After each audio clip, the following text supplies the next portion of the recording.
Timwono go mbaka mar UDA. UDA okethore kosekethe gi oko. Koso be oena kare. Mokwongo. Wachna mabedo ja UDA ni lit ni moloyo kata mana. To gin jakanyo ma UDA. Koso gin jakanyo. Adwa ni mondo imiya prominence moro mopogre gi UDA. Okay. Ni an jakom mar skul. Mipuonje weche mag lando e television. Mag lendo e television. To sani to in kaka jakanyo mar UDA. Kendo mag lendo e radio. Kendo mag ndiko e gaset. Ok kamano. So un wachna mar UDA ni emuketo mbele to tija ma sirkal omiya maduong' ni to kudwa wa. In jakanyo mar UDA koso in jakanyo mar UDA. Kwanza an jakom ma Kojolo mar UDA ma Siaya County. Erokamano. Koro kanyo watieko. Koro gimokethre e UDA onge. En liech maduong' ma ji laro. Ng'ato dwa no mak ite, ng'ato dwa no mak tiende, ng'ato dwa no mak wiye.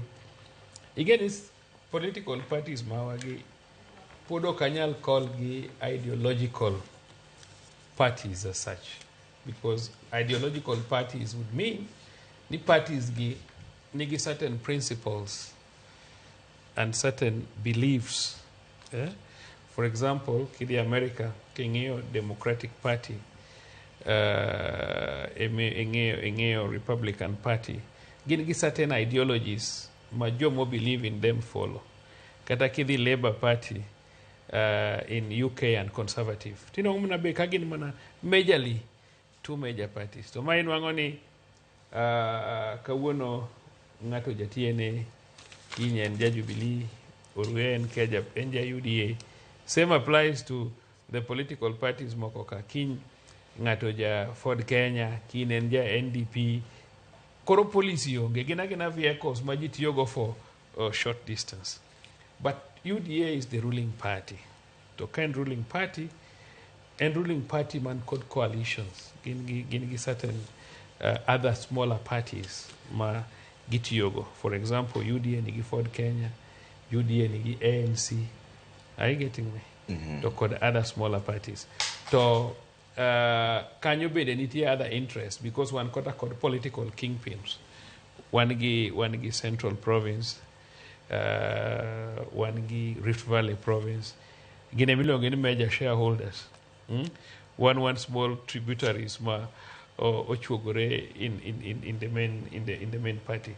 So nitie gik ma ji ng'iyo mbele, nitie election mabiro 2027 as to wabro chako bedo gik miluongo succession wars. Ng'ano mabro take over from President Ruto. So ng'ato kaka jalup president en ng'ama ineno ni machiegni gi kom mar ker. To jalup president bende Central Province osebet e sirkal kuom higni 35. Kenyatta maduong' nobedo higni 15, Kenyatta mar ariyo obedo higni 10, Kibaki obedo higni 10, mano higni 35. To king'iyo siasa mag jo Africa en ni sama un e sirkal to ubedo gi huge shares kendo ubedo gi mwandu. Ok ni wan luo wakia timo ohala. En mana ni yudo opportunity mar ohala ka in jo opposition gi ng'ama nie sirkal opogore. Mondo inwang' kata mana ni koro wach ni nitie allocation mar sukari mikelo Kenya kama Brazil, ni to koro kech ma ja ODM ni koro nwang' allocation. It's almost impossible. Okecho kamano. Nwacho kin ja ang'owa, ok in ja sirkal. To mano ok en gima ber. No, ok en gima ber. But mano e siasa.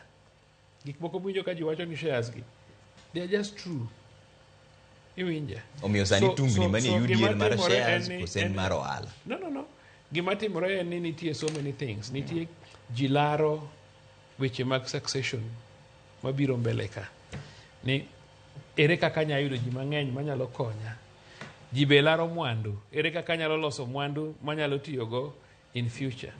Ji be ng'iyo ni mae party ma pod biro rule in the next 10 years. Ere kaka nyalo place myself a position manyalo dictate certain things mondo alos mwandu. Because inwang'o ni siasa, dieri definition mar siasa en yudo telo, kiseyudo telo, itiyo gi telo no to accumulate wealth. Itiyo gi wealth no to retain that particular power. Mane gima timre e wach siasa ka. Okay. Adieri mar siasa tin. Koro anyalo wacho ni gik mineno matimre UDA go gin competition. Seche moko inyalo wacho ni gin healthy for joma bro succeed e competition go. To bende onyalo bedo unhealthy for ng'ama ok bi succeed ang'owa e competition. Okay. So siasa mathurwa ka joma osebedo gi power gi, inongo ka gin gi mwandu moloyo joma pok obedo gi power. At the moment min gi mwandu, inongo ka in kod advantage. Ineno Okechni, ok en ni en senator nothin, nitie mwandu moro manokalo around him at one point. Neneno ka nodum gi ndege kothago chilo ndalo cha. Inya dum gi ndege kionge mwandu. So nitie mbesene mabe nyalo. To lwetgi ni nono. Koro gineno Okech ka dum to gipemo. Koro mwandu no is very important. Okay. Kata kimineno kokucho diwago ka ahinya mokidono mokwawuoni. En ni ne giloso mwandu mang'eny motimre nade moloyowa. Koro wan Okech ne wabet kacha ne wago mbekni moko. Maparo ni kwa wuok atwa dhi tiyo. Idwa ka Okech. Okech, ini neno nang'o? Ang'o madhi mbele?